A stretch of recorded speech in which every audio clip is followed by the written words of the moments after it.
Diyos, halina at ako'y tulungan. Papuri sa Ama at sa Anak at sa Espiritu Santo. Para mo ngayon at Panginoon. Amen.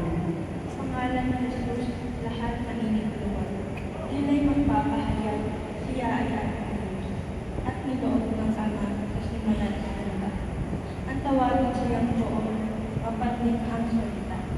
Sa kanyang katauhan, siya ay nagtagumpay. Sa lahat ng nilikha, siya ang kaganatan.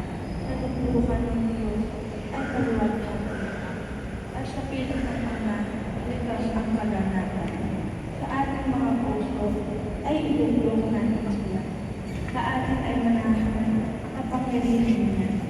Siya ay magbabalik na may namal ng Ama. Lagi siyang pupurihin sa kanya sasamba. Ang salita mo, Panginoon, ay liwanag na tumatanglaw sa aming daraan. Salita mo ay isang tanglaw sa aking may pagtuman. Liwanag na tumatanglaw sa landas kong daraan. Taimtim ang pangako mo, ang utos mo ay susundin. Tutuklin ko ang tuming iniaral mo sa akin. Labis-labis, Panginoon, ang hirap kong tinatagay. Nang ayaw sa pangako mo, pasiglahin niya ang buhay. Ang handog ko pasalamat, Panginoon, sana ay tanggapin. Yaong mga tutulin mo ay itulong sa akin. Ako'y laging nakahandang magbulis ng aking buhay. Pagkat di ko malilimo, yaong iyong kautusan.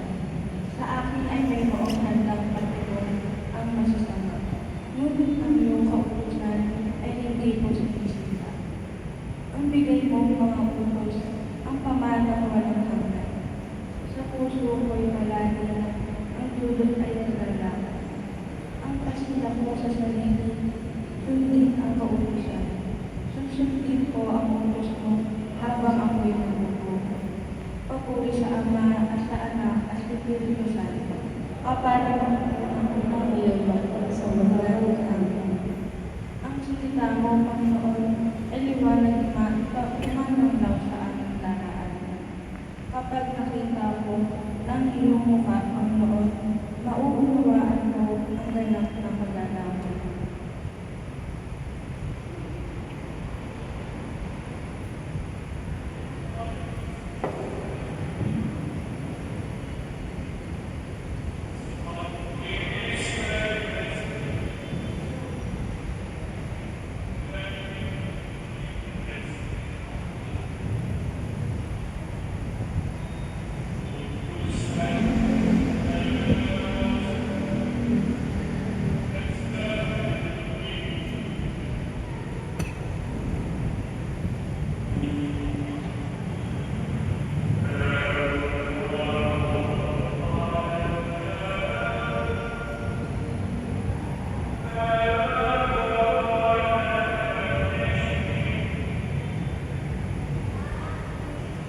Subo niyo.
trabaho, pag-aaral, pamilya, at pakikitungo sa kapwa.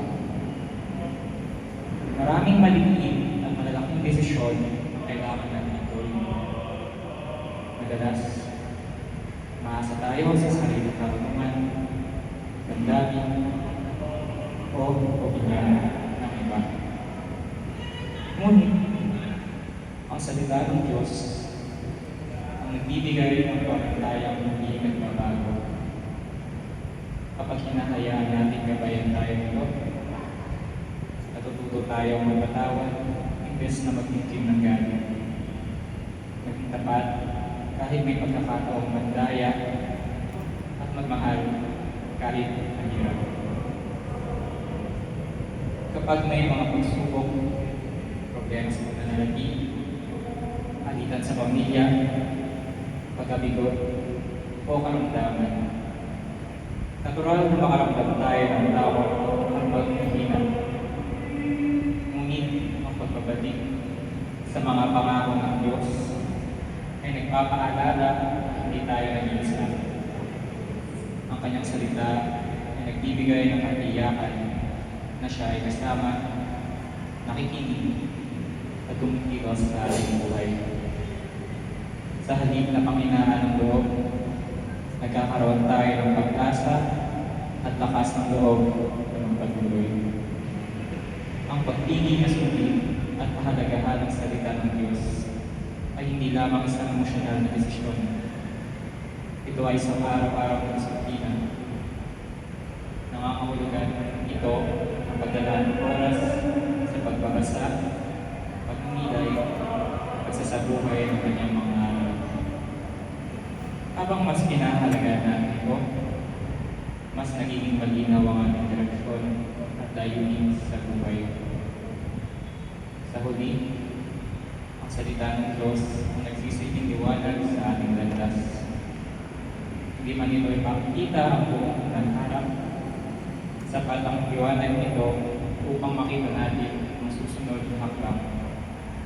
At sa bawat hakbang na iyon, natututo tayong magtiwala, sumunod, at mamuhay ayon sa kanyang kalooban.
O Diyos, ako'y ingatan mo. Ingatan ng iyong lingkod. Ang hand ko ay maligtas din, sa'yo dumudulog. Ikaw aking Panginoon, ang likas o sa aking Diyos. Kabutihang tinanggap ko ay ikaw ang nagkaloob. Mga lingkod ng Panginoon ay nakita ng nalalaman. Ligaya na ng salili ang sila ay nakapisa. Silang bumalik sa Diyos, sulit nila ang sa pagsambang gawin nila. Ako ay hinilala ko. Ikaw lamang ang Panginoon ko. Ang lahat sa aking buhay, ako'y iyong tinutugon. Sa lahat kong kailangan, ang biyayang kaloob mo ay kahanga-hangang tunay. Kay ginam ng kaloob mo sa aking bigla. Pinupuri ko ang Panginoon na sa aking ay pagbuhay. Kahit gabi, diwan na ang sa aking pag-aakit. Nababatid ko na siya kasama ng oras-oras. Sa piling niya, kailanman, hindi ako mapipitan. Kaya't ako'y nagdiriwang, ang diwa akong nagkagawa. Ang lagi kong nadarama, hindi ako mapipitan. Pagkat di mo pinulutang, ang mahal mo ay malagang. Sa balon ng mga bahay, upang doon ay maalis. Ituturo mo ang landas, na buhay ang pakahalong ko. Sa piling mo nadarama, ang lubos na kagalaman. Ang tuloy mo, pagtutulog mo ng ngayon na hangin. Pagpuli sa Ama, sa Anak, sa Espiritu Santo. Kapag mamukunang na ngayon at magpasawalang hanggan. Amen. Kapag nakita ko ang iyong mukha, Panginoon, mauunawaan mo ang iyong kabataan. Ang lahat ng mga dala na nasa langit at sa lupa ay manigluhod sa pangalan ni Jesus.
Habang binabasa ko ang panalangin ito, naramdaman ko ang isang malalim na tiwala at pag-asa sa Diyos.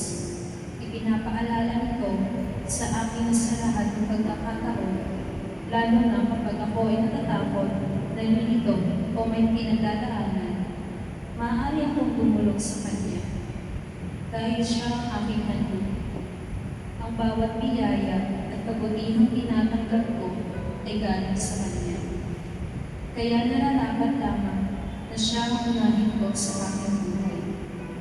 Naisip ko rin na mahalaga ang manatiling tapat sa Diyos at iwasan ang mga bagay na naglalayo sa akin sa Kanya. Ang tunay na ligaya ay hindi nanggagaling sa mga pansamantalang bagay, kundi sa pakikipag-ugnayan sa Panginoon. Kapag siya ang kasama ko, alam kong hindi ako basta-basta matitinag kahit may pagsubok. Ang panalangin ito pinabigay sa akin ng kapanatagan. Ipinapaalala nito na ang Diyos ay laging gumagabay. Kahit sa tahimik na gabi, sa Kanya ko nararamdaman ang tunay na kagalakan at pag-asa sa buhay na walang hanggan. Dahil dito, mas pinipili kong magtiwala, magpasalamat, at patuloy na maglakad sa landas na itinuturo niya.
nawa ng nilalang na nasa langit at sa lupa ay maging lubot sa pangalan ni Jesus.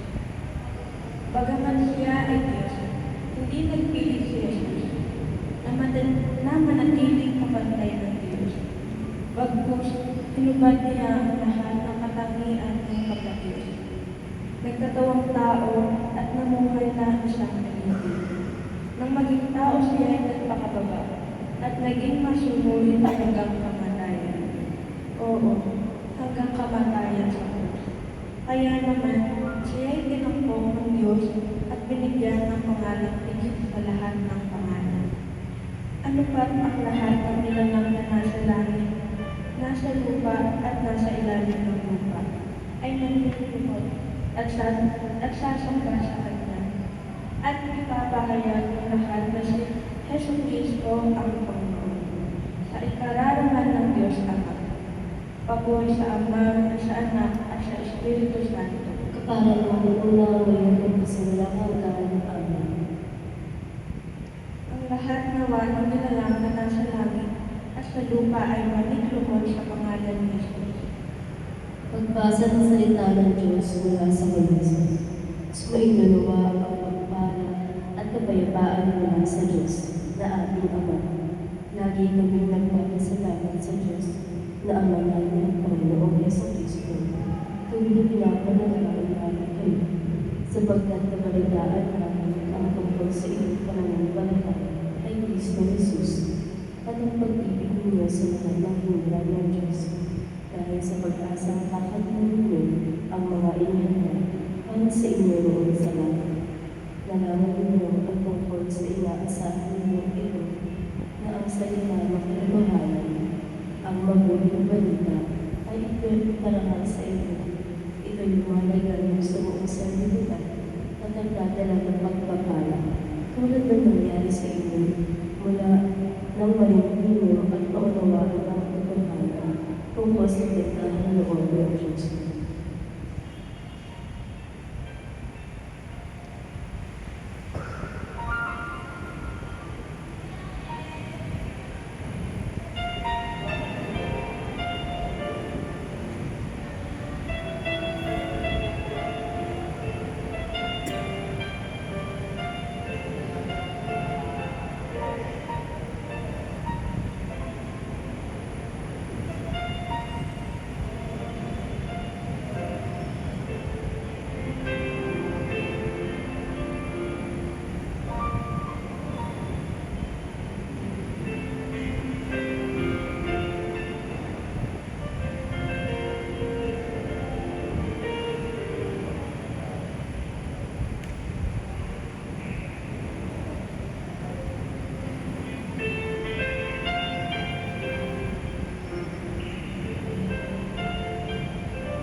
Pinapaalala sa atin na ang tunay na buhay Kristiyano ay makaugat sa pananampalataya, pag-ibig at pag-asa. Ang tatlong ito ay hindi lamang mga salita, kundi mga nagiging sumusuporta sa aking araw-araw na pamumuhay bilang tagasunod ni Kristo. Ang pananampalataya kay Kristo ang pundasyon ng ating relasyon sa Diyos.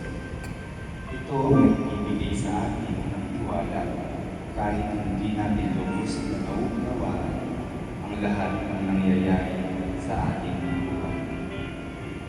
Ang pag-ibig sa kapwa naman ang konkretong patunay na ang buhay at totoo ang pananampalatayang ito, sapagkat hindi maaaring mahalin ang Diyos kundi kaya kong magmahal at magpatawad sa aking kapwa. At ang pag-asa sa mga pangakong inihanda ng Diyos sa langit ang nagbibigay sa atin ng lakas upang magpatuloy, lalo na sa gitna ng pagsubok at kahinaan. Ipinakita rin sa pagbasa ng mabuting balita ay patuloy na lumalaganap at magdudulot ng bunga sa mga tumatanggap nito ng may bukas na puso. Hindi ito nananatiling salita lamang, kundi nagiging buhay at makapangyarihan sa gawa. Hinahamon tayo nito na hindi lamang makinig sa salita ng Diyos, kundi sa buhay ito araw-araw sa ating mga desisyon, pakikitulong at pananaw sa buhay. Sapagkat kapag tunay kong nauunawaan ang kagandahan loob ng Diyos, pusang lalago sa atin ang pasasalamat, pagtitiwala at pagmamahal. Mga bungang magpapatunay na ang salita ng Diyos ay buhay at tumikilos sa ating puso.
Mula sa pagsikat hanggang sa paglubog ng araw, ang ngalan ng Panginoon ay purihin. Mula sa pagsikat hanggang sa paglubog ng araw, ang ngalan ng Panginoon ay purihin.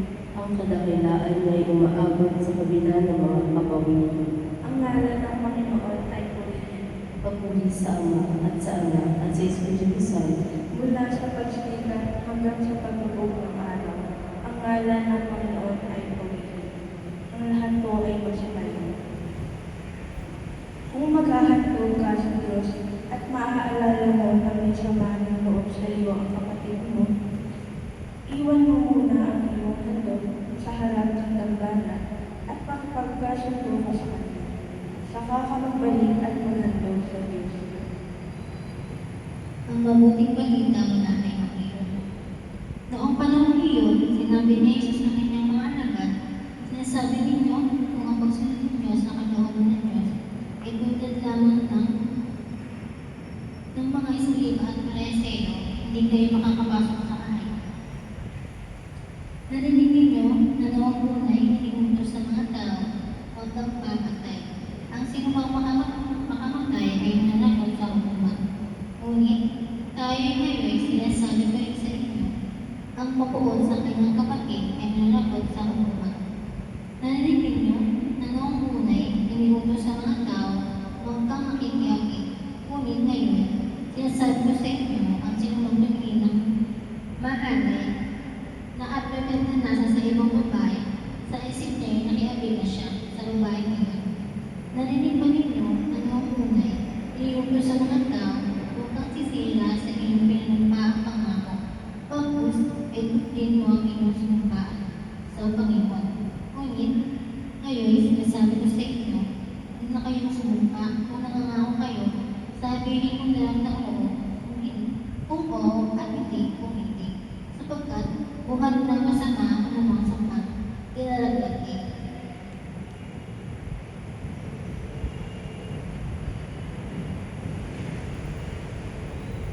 Pagsasaliwa, hindi sapat. Ilan niyo ba si Maria Sima? Na siyang mistik na nabuhay mula 1915 hanggang 2004. Noong 25 taon po lang siya, naranasan na bisitahin ng isang kaluluwa mula sa purgatorio. Taon-taon, lagi may pumunta sa kanyang mga kaluluwa. Mula sa purgatorio upang humingi ng panalangin sa kanya. Isang araw, pinagtanong kay Maria tungkol sa kalagayan ng dalawang kaluluwa. Isang babae at isang lalaki. Kung nasa purgatorio ba ang mga ito? Nang may dumalong kay Maria na isang kaluluwa, tinanong niya kung nasa purgatorio ba ang kasabing kaluluwa. Sinasabi ng kaluluwa sa kanya na ang babae ay hindi nagtagal sa purgatorio at napunta rin sa langit. Ang lalaki naman ay naroon pa sa purgatorio at mukhang matatagal ang paramdam. Sinabi ni Maria ang sagot na ito sa tanong sa kanya. Naikigilanit naman ito. Ang babae ay isang babae mayroon samantalang ang lalaki ay isang pari. Dahil dito, sinabihan siyang bulaan na nagtanong. Makalipas ang ilang linggo, inisita ulit si Maria ng isang kaluluwa. Tinanong niya ang kaluluwa kung bakit sakit lang ang babae mayroon sa purgatorio at nagtatagal pa ang pari. Sinabi ng kaluluwa na ang babae mayroon ay namatay dahil naipit ang paa sa linas at nasagasaan ng tren. Pero bago siya pumano, sinabi niya, mabuti na ito para hindi na ako sasaktan ng Diyos. Ang pari naman ay lupit lalo na sa kumpisanan. Sa halip na ipadaramdam ang kapatawaran ng Diyos, lalo na initingin ang kumpisa dahil sa kasalanan ng gawa. Pinaalalahanan tayo mismo sa ating ebanghelyo na hindi sapat na sumunod lang sa kautusan. Madali ang sumunod.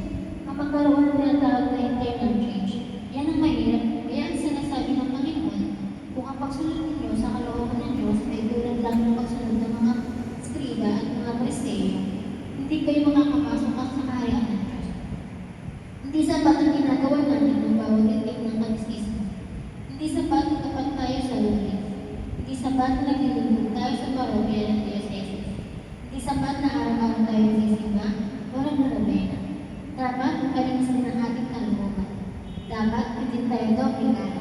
Dapat hindi tayo self-righteous o kaya wala lang po. Ang pag-ugali dapat may puso tayong tulad ay kay Jesus. Dahil kung ang pagsunod lang ang pag-uusapan, kahit sino ay kaya gawin yan. Ngunit kung magpapatang Yesu Cristo sa pamumuhay, lalo sa nakikita mo sa iba, ilan lang ang talagang pipiliin gawin sa puso.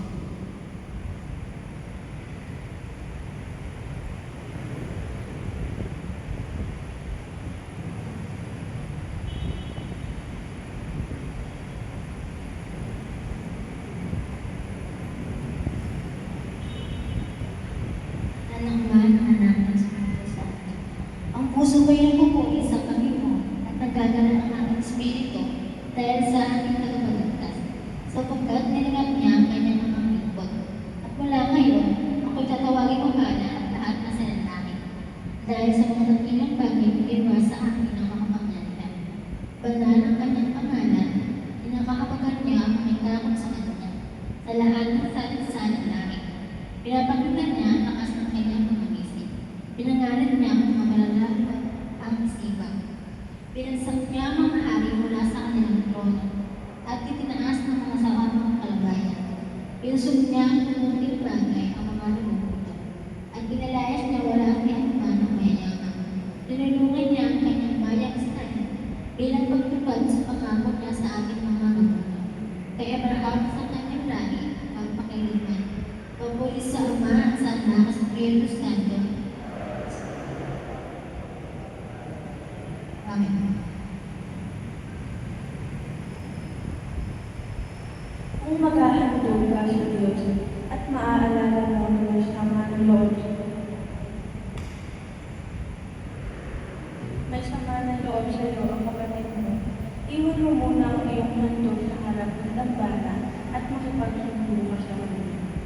pagkakamagbalik at manandog sa Diyos. Tinutulungan at ipinagtatanggol ng Diyos ang kanyang hiliran na bayan. Pasalamatan natin siya at ipagbuli ang kanyang kabutihan. Panginoon, manalangin kami sa iyo. Idinadalangin namin ang aming papain at ang aming obispo. Ingatan sila at gawing banal, alang-alang sa kabutihan. Panginoon, manalangin kami sa iyo. Magdama nawa ng mga may karamdaman na kasama nila si Kristo sa pagpapakasakit at maunawaan nilang magkakaroon sila ng kagalakan ni Maria. Panginoon, manalangin kami sa iyo. Ipagtanggol mo ang aming bansa sa lahat ng masama upang kami umunlad at maging mapayapa. Panginoon, manalangin kami sa iyo. Panginoon, inaalalayan mo ng iyong awat ang mga nasa panig ng kamatayan. Ipagkaloob sa kanila ang pangakong kalakitan. Panginoon, manalangin kami sa iyo. Ama namin sumasalangit ka, sampahin ang ngalan mo. Mapasa amin ang kahalan mo sa tingin ng loob mo, ito sa lupa para ng sa langit. Bigyan mo kami ngayon ng aming kakanin sa araw-araw, at patawarin kami sa aming mga sala, para na pagpapatawad natin sa mga kasala sa amin. At huwag mo kami ipahintulot sa gusto at iabyan kami sa lahat ng masama. Sapagkat iyo ang kaharian at ang kapangyarihan at ang kadahilaan ng Panginoon. Pangwakas na panalangin. Ama namin makapangyarihan, pinangako mong ika'y mananalig sa mga taong nasigawa ng tama at mabuti. Tulungan mo sa iyong piling inuulay kami. Hinihiling namin ito sa pamagitan ng sa Kristo, kasama ng Espiritu Santo, magpasawalan ng lahat. Pagpalain nawa tayo ng Panginoon, ligtas tayo mula sa lahat ng kasamaan at akayin tayo sa buhay na walang hanggan. Amen.